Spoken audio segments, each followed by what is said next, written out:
बांधी के पगड़िया लागेल रंगदार हो जादो जी के लभर बने के बावन हमार हो उनके खातिर हम जाके आज सजनी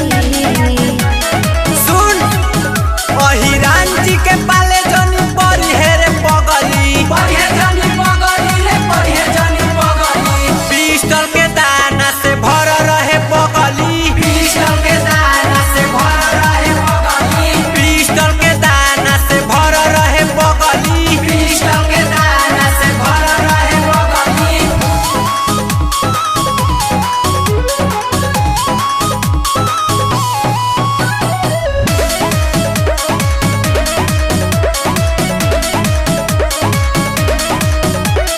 भले हो जाई हमार बर्बादी उनके से कोई के मानव हम शादी अरे बुझलू नाम छपल बा देखो मर्डर में थाना पुलिस रहे हमरे चक्कर में हम नहीं भाग पाबो गली धक पतली भागे पड़ी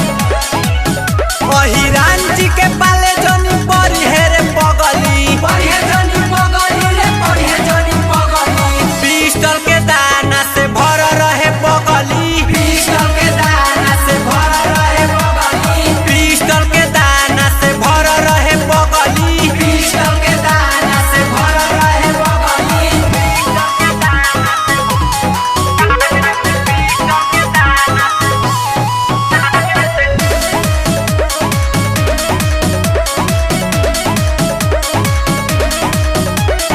ऐसन ऐसन बात बोली जौन भड़काव कहाँ रहेला उनकर पता बताव